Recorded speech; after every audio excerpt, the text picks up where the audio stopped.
કેમ છો મિત્રો? મજામાં ને? હું સમીપ ગાંધી આપ સૌનું હાર્દિક સ્વાગત કરું છું. મિત્રો, છેલ્લા 3 સેશનમાં આપણે સાદા ભૂતકાળની ચર્ચા કરી, હે ને? હવે આ સેશનમાં સાદા ભૂતકાળનો ઉપયોગ કરીને ક્રિયાપદની ખાલી જગ્યામાં જવાબ કેવી રીતે મૂકવો એની આપણે ચર્ચા કરીશું. મને ખ્યાલ છે મિત્રો, તમે સાદા ભૂતકાળ વિશે થોડું તો ભૂલી જ ગયા હશો, હે ને? તો ચાલો સૌથી પહેલાં સાદા ભૂતકાળનું થોડું રિવિઝન આપણે કરીએ. તો મિત્રો, સાદો ભૂતકાળ ક્યાં વપરાય? સાદા ભૂતકાળનો ઉપયોગ 3 રીતે કરવામાં આવે છે. પહેલું, ટુ બીના ભૂતકાળના રૂપો જે આવે વોઝ અને વર. ભૂતકાળમાં કોઈ વ્યક્તિ, કોઈ પ્રાણી કે વસ્તુનું અસ્તિત્વ દર્શાવે છે. એ અસ્તિત્વ દર્શાવવા માટે આપણે વાપરીએ છીએ વોઝ કે વર. અને જો નકાર હોય તો વોઝ નોટ આવશે અને વર નોટ આવશે. આ જ પ્રમાણે ભૂતકાળમાં કોઈક વસ્તુ તમારી પાસે હતી, આપણી પાસે હતી, આપણી માલિકીની હતી, એટલે ટુ હેવના ભૂતકાળના રૂપો આવે હેડ. જો નકાર કરવું હશે તો હેડ નોટ કાં તો ડીડ નોટ હેવ આવે. એ પ્રમાણે ભૂતકાળમાં ઘણી બધી ક્રિયાઓ થઈ જે આપણે ગયા સેશનમાં જોઈ ગયા.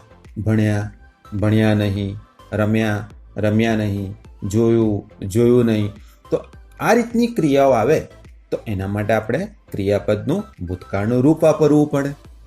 અને જો નકાર હશે તો ડીડ નોટ વત્તા ક્રિયાપદનું મૂળ રૂપ મૂકીએ છીએ આપણે. હવે આપણે ખાલી જગ્યાઓ પૂરવાની છે. તો ખાલી જગ્યા પૂરવા માટે આપેલા વાક્યમાં કોઈક એવો શબ્દ આપણે શોધી નાખવાનો કે જે શબ્દ બતાવે કે આપેલું વાક્ય આપણું સાદા ભૂતકાળમાં છે. તો એ શબ્દો ને આપણે કહીએ છીએ કાળદર્શક શબ્દો. તો એવા કયા શબ્દો છે? તો યસ્ટરડે, ગઈકાલે, લાસ્ટ મંથ, છેલ્લા મહિનામાં, લાસ્ટ વીક આવે, લાસ્ટ ડે આવે, ખ્યાલ આવે છે? લાસ્ટ યર આવે, એટલે કે છેલ્લા અથવા ગયા વર્ષે થશે. ધ પ્રીવિયસ ડે એટલે કે આગલા દિવસે. ધ પ્રીવિયસ નાઇટ આગલી રાત્રે. પહેલાંનો ઉલ્લેખ કરવો હોય તો અગો, બિફોર એનો અર્થ થાય છે પહેલા. વન્સ, વન્સ એટલે એક વખત, જે પણ સાદો ભૂતકાળ દર્શાવે છે. બિફોર 2 days 2 દિવસ પહેલા. ઇન 2000, ઇન 2015 વીતી ગયેલી સાલ, જે સમય પતી ગયો છે. આપણે બપોરે વાત કરતા હોય તો બપોરના માટે સવાર એ શું થશે? ભૂતકાળમાં જતું રહેશે. આપણે રાત્રે વાત કરતા હોય તો રાત્રે માટે બપોર અને સવાર એ પણ શેમાં જતું રહેશે? ભૂતકાળમાં જતું રહેશે. ઇન માય ચાઇલ્ડહુડ મારા બાળપણમાં. ઇન ઓલ્ડન ડેઝ એટલે કે જૂના સમયમાં, વીતી ગયેલો સમય. ઇન એન્શિયન્ટ ટાઈમ પ્રાચીન સમયમાં. તો આ રીતના જો કાળદર્શક શબ્દ તમને દેખાય તો મિત્રો તમે સમજી શકો આપેલું વાક્ય તમારું સાદા ભૂતકાળમાં હોઈ શકે. હવે સાદો ભૂતકાળ ખ્યાલ તો આવી ગયો, પરંતુ ખાલી જગ્યા પૂરવાની કેવી રીતે તેનું બંધારણ આપણે વિશે ફરી વખત ચર્ચા કરી લઈએ. તો જો હકાર વાક્ય હશે તો કર્તા વત્તા ક્રિયાપદનું ભૂતકાળનું રૂપ આવે વત્તા કર્મ આવશે. જો નકાર વાક્ય હશે તો કર્તા વત્તા ડીડ નોટ વત્તા ક્રિયાપદનું મૂળ રૂપ અને પછી કર્મ આવે. ખાસ યાદ રાખજો, ડીડ નોટ પછી ક્રિયાપદનું મૂળ રૂપ આવે છે મિત્રો. અને જો પ્રશ્નાર્થ હશે તો પ્રશ્નાર્થની શરૂઆત સાદો ભૂતકાળ હશે તો ડીડથી કરવાની. ડીડ વત્તા કર્તા વત્તા ક્રિયાપદનું મૂળ રૂપ વત્તા કર્મ અને છેલ્લે પ્રશ્નાર્થ ચિહ્ન આવશે. પરંતુ જો પ્રશ્નાર્થમાં WH ક્વેશ્ચન વર્ડ આવ્યા હોય, એટલે કે વાય આવે, વેન આવે, હાઉ, વેર વગેરે આવે તો ત્યાર પછી ડીડ કર્તા વત્તા ક્રિયાપદનું મૂળ રૂપ વત્તા કર્મ અને પ્રશ્નાર્થ ચિહ્ન મુકાય. તો મને આશા છે કે તમને લોકોને નિયમો પાછા થોડા ઘણા તાજા થઈ ગયા હશે અને જો સમજ પડી ગઈ હોય તો ચાલો હવે આપણે આગળ વધીએ ખાલી જગ્યાઓ તરફ. તો હવે સાદા ભૂતકાળનો ઉપયોગ કરીને આપણે નીચેની ખાલી જગ્યાઓ પૂરવાની છે. સમજો ખાસ મિત્રો કે કઈ ખાલી જગ્યામાં ક્યારે તમે આ પર્ટિક્યુલર જવાબને મૂકી શકો, કેવી રીતે વિચારવાની. તો સૌથી પહેલાં જોઈએ વી dash many holidays last week. કયો શબ્દ આવ્યો? લાસ્ટ વીક આવ્યો. તો લાસ્ટ વીક શું દર્શાવે છે? ભૂતકાળ દર્શાવે છે. અને તમને બ્રેકેટમાં આપેલું છે હેવ. તો હેવનું આપણે ભૂતકાળનું રૂપ વિચારવું પડે. તો હેવનું ભૂતકાળનું રૂપ શું આવે? હેડ આવે. તો જવાબમાં શું આવે? હેડ આવે. ક્યાં બાત હે, સમજ પડી ગઈ ને? ચાલો. I dash at 5 AM yesterday. Yesterday શું બતાવે છે? ગઈકાલ બતાવે છે. ગઈકાલ એટલે આપણું વાક્ય શેમાં થયું? ભૂતકાળમાં થયું. તો ટુ ગેટઅપનું આપણે વિચારવું પડે ભૂતકાળનું રૂપ. તો ભૂતકાળનું રૂપ શું થશે એનું? ગોટઅપ. તો જવાબમાં શું આવે? આઈ ગોટઅપ આવે. પડી સમજ? આગળ. My mother dash a new flower vase last month. Last month આવ્યું, ગયા મહિને. વાક્ય શેમાં થઈ ગયું? ભૂતકાળમાં થયું. ટુ બાય આપેલું છે. તો ટુ બાયનું ભૂતકાળનું રૂપ શું થાય? બોટ થાય. તો જવાબમાં શું આવે? બોટ આવે. આ રીતે વિચારીને વિદ્યાર્થીઓ તમે ખાલી જગ્યા પૂરવાની. પહેલા જ ડેશ આપી દીધું. શી સેડ યસ્ટરડે ડેશ શી સેડ યસ્ટરડે. ટુ બીનું રૂપ આપ્યું. હવે યસ્ટરડે આપ્યું છે તમને, તો યસ્ટરડે એટલે શું થવાનું? ભૂતકાળ થવાનું. તો ટુ બીના ભૂતકાળના રૂપો આપણે વિચારો. યાદ આવી ગયા? ટુ બીના ભૂતકાળના રૂપો કયા આવે? વોઝ અને વર. પણ કરતા કોણ છે? સી છે. તો સી સાથે શું આવે વિદ્યાર્થીઓ? વોઝ આવે. તો તમારો સાચો જવાબ શું આવશે? Was she sad yesterday. ખ્યાલ આવ્યો ને? Yesterday we dash a horror film. Horror film. Yesterday એટલે ગઈકાલ થયો. વાક્ય થઈ ગયું ભૂતકાળમાં.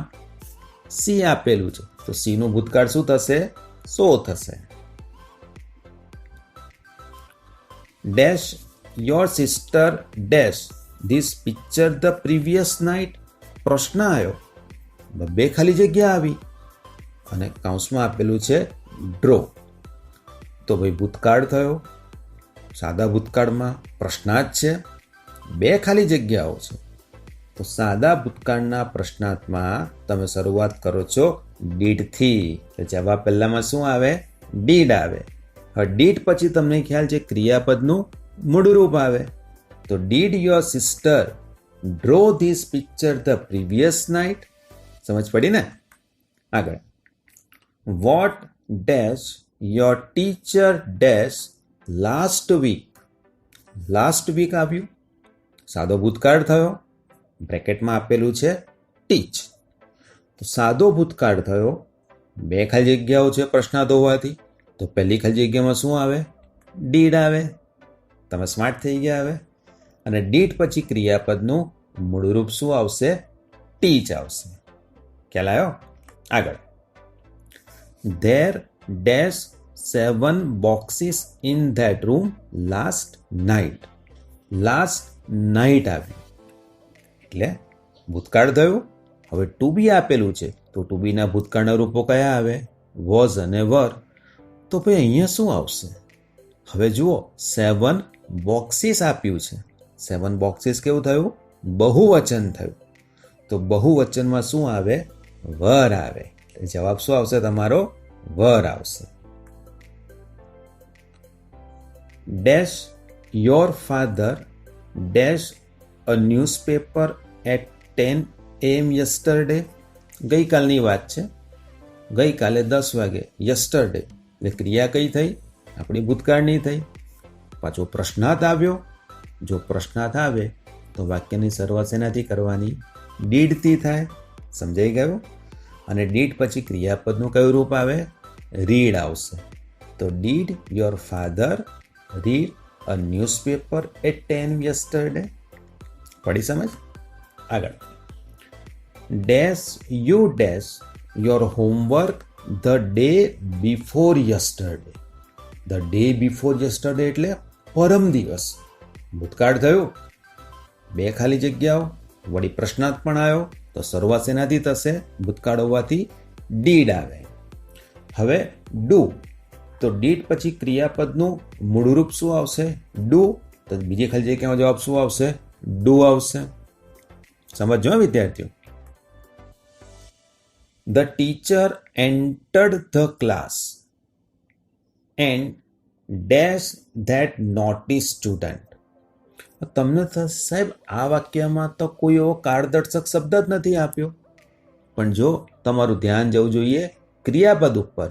એક ક્રિયાપદ આપેલું છે એન્ટર્ડ, જે દર્શાવે છે ભૂતકાળ.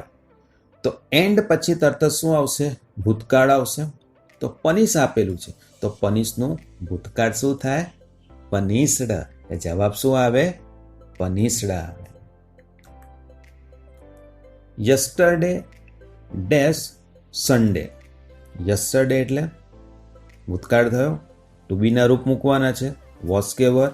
સન્ડે સાથે શું આવશે? એક વચન વોઝ. તો યસ્ટરડે વોઝ સન્ડે આવે. Why dash you not dash us about that accident last Monday. શબ્દ કયો આવ્યો? Last Monday. ભૂતકાળ કહેવાય. બે ખાલી જગ્યા છે, પ્રશ્નાર્થ છે. તો પહેલી ખાલી જગ્યામાં વાય પછી શું આવે? ભૂતકાળ હોવાથી ડીડ આવે. અને ત્યારબાદ ક્રિયાપદનું મૂળરૂપ ઇન્ફોર્મ આવે. We dash not dash anything to it before 2 hours. 2 કલાક પહેલા. એટલે વાત થઈ ભૂતકાળની. નકાર છે, તો ભૂતકાળમાં ભાઈ નકાર કરવા માટે આપણે ડીડ નોટ વત્તા ક્રિયાપદનું મૂળરૂપ વાપરીએ છીએ. તો વી પછી આવશે ડીડ અને હેવનું મૂળરૂપ હેવ જ આવશે. ધ પોલીસ કેમ એન્ડ ડેશ ધ થીફ. ફરી વખત આ ખાલી જગ્યા 11મી ખાલી જગ્યા જેવી જ આવી. પોલીસ કેમ ભૂતકાળ આવ્યો, એન્ડ ડેશ ધ થીફ તો કેચનું ભૂતકાળ શું થશે? કોટ. તો આન્સર આવશે caught. Who dash the guest in the last function. એ લાસ્ટ ફંક્શન બતાવે છે ભૂતકાળ. હવે વેલકમ આપ્યું, તો વેલકમનું ભૂતકાળ શું થાય? વેલકમ્ડ થશે, હે ને? રામુ કાકા એન્ડ મોહન કાકા dash on there farm yesterday. Yesterday ભૂતકાળ બતાવે. હવે આવ્યું ટુ બી, તો ટુ બીનું ભૂતકાળનું રૂપ કયું આવે? વોઝ કાં તો વર. હવે કરતા જુઓ. કરતા કોણ છે? રામુ કાકા અને મોહન કાકા. એટલે શું થયું? બહુવચન થયું. તો બહુવચનમાં શું આવે? સમજી ગયા? બોલો. વર આવે. India dash free in 1947. ભૂતકાળની ક્રિયા પતી ગઈ. ભૂતકાળ. તો બીકમનું ભૂતકાળ શું થશે? બીકેમ થશે. somebody dash my glass yesterday. yesterday થયું એટલે આવ્યું ભૂતકાળ. હવે બ્રેકનું ભૂતકાળ શું થાય? બ્રોક થાય. ભૂતકાળ તમારે યાદ કરવા જ પડશે વિદ્યાર્થીઓ. તો બ્રેકનું ભૂતકાળ બ્રોક થાય. તો જવાબ શું આવશે? બ્રોક આવશે. If you dash hard, you would succeed in your life. આ પેટર્ન તમારા માટે નવી છે. હું ઇફની વાક્ય રચનાની બહુ ડિટેલમાં ચર્ચા એક નવા સેશનમાં ત્યાં કરીશ કે જ્યાં ઇફ સાથે ક્યાં સાદો વર્તમાન આવે, ક્યાં સાદો ભૂતકાળ આવે, ક્યારે પૂર્ણ ભૂતકાળ આવે. એની આપણે ચર્ચા એક પછીના લાંબા સેશનમાં કરીશું. પણ અત્યારે હાલમાં એટલું યાદ રાખો કે યુ પછી વુડ આપેલું છે. એ વુડ શું બતાવે છે? ભૂતકાળ. વુડ આવી શકે, કુડ આવી શકે, માઇડ આવી શકે. તો પછી ઇફ પછી યુ છે તો એ ત્યાં તમે ક્રિયાપદનું ભૂતકાળનું રૂપ મૂકવાનું. તો વર્ક છે તો વર્ક પછી શું આવશે? વર્કડ આવશે. એ જ પ્રમાણે બીજી ખાલી જગ્યા જોઈએ તો તમને વધારે સમજાઈ જશે કે if it dash the farmers would become happy. Farmers પછી વુડ આપેલું છે, તો ઓબ્વિયસલી ઇફ ઇટ પછી કયો કાળ આવશે? સાદો ભૂતકાળ. તો ભાઈ રેનનું ભૂતકાળ શું થશે? રેઇન્ડ થશે. There dash was not much sugar in that jar last night. હું જવાબ બોલી જ ગયો. તો લાસ્ટ નાઇટ આપેલું છે, લાસ્ટ નાઇટ હોવાથી શું આવશે? ભૂતકાળ. અને ટુ બીનું ભૂતકાળનું રૂપ શું થશે? વોઝ આવશે. This morning a monkey dash into my room. તમે કોઈને વાર્તા કહો છો કે ભાઈ આજે આ ઘટના બની, સવારે હું વાંચતો હતો અને અચાનક એક વાંદરું મારા રૂમમાં ઘૂસી આવી ગયું. ક્રિયા પતી ગઈ ભૂતકાળમાં. તો કમનું શું થશે? કેમ આન્સર આવશે. How dash the farmer dash his field last month. Last month કયો કાળ? ભૂતકાળ. હવે પ્લાવ એટલે ખેડવું થશે. ભૂતકાળ છે, પ્રશ્નાર્થ છે, તો પહેલી ખાલી જગ્યામાં શું આવે? ડીડ આવે. અને ત્યાર પછી પ્લાવનું પ્લાવ જ આવશે. Dash they dash to our house last evening. Last evening જે બતાવે છે સાદો ભૂતકાળ. વળી આવ્યો પ્રશ્નાર્થ, તો પહેલી ખાલી જગ્યામાં બોલો ડીડ આવે. ત્યાર પછી ક્રિયાપદનું મૂળ રૂપ કમ આવે. I was in a hurry. હું ઉતાવળમાં હતો. So I dash no time to phone you. હવે તમને પહેલા વાક્યમાં વોઝ આપી દીધું છે કે આઈ વોઝ ઇન અ હરી એટલે કે હું ઉતાવળમાં હતો, એ ભૂતકાળ જ દર્શાવે છે. તો બીજી ક્રિયા પણ શેમાં આવશે? ભૂતકાળમાં આવશે. તો હેવનું ભૂતકાળ શું થાય? હેડ થશે. તો જવાબમાં શું આવે? હેડ આવશે. The tiger suddenly dash upon its prey. Prey એટલે કે શિકાર, અને સ્પ્રિંગ એટલે તરાપ મારવી, કૂદવું. તો આ પણ એક વાર્તા થઈ કે અચાનક એક વાઘ એના શિકાર ઉપર કૂદ્યો. તો સ્પ્રિંગનું ભૂતકાળ શું થશે? સ્પ્રેંગ થશે. What dash you dash in our last session. Last session જે દર્શાવે ભૂતકાળ. પ્રશ્નાર્થ છે એટલે વોટ પછી શું આવે? ડીડ આવે. અને ત્યારબાદ ક્રિયાપદનું મૂળરૂપ લર્ન આવશે. Dash you dash your lost keys yesterday. ક્યાં બાત હે? યસ્ટરડે છે, પ્રશ્નાર્થ છે, તો ખાલી જગ્યાની શરૂઆત શેનાથી કરશો? ડીડથી કરશો. તો પહેલો જવાબ આવે ડીડ. ડીડ પછી ક્રિયાપદનું મૂળરૂપ શું આવશે? ફાઇન્ડ જ આવશે. Mister Shah was very tired, so he dash to bed very early. આ ખાલી જગ્યામાં પણ તમને આગળ આપી દીધું છે વોઝ વેરી ટાયર્ડ, જે ભૂતકાળ દર્શાવે છે. તો હી પછી ગોનું ભૂતકાળનું રૂપ શું આવે? વેન્ટ આવે. તો સાચો જવાબ શું આવશે? વેન્ટ આવશે. પડી સમજ? તો જોયું મિત્રો, સાદા ભૂતકાળના નિયમો સમજીને આપણે આ ખાલી જગ્યામાં જવાબ કેટલી સહેલાઈથી મૂકી શક્યા. આવી જ પ્રેક્ટિસ કર્યા કરો કે જેથી ક્રિયાપદની ખાલી જગ્યામાં તમે સહેલાઈથી જવાબ મૂકી શકો. તો ચાલો મિત્રો, હવે પછીના સેશનમાં એક નવા ટોપિક સાથે ફરી વખત મળીએ. ત્યાં સુધી take a very good care of you. God bless you. Thank you. Bye. અરે યાર,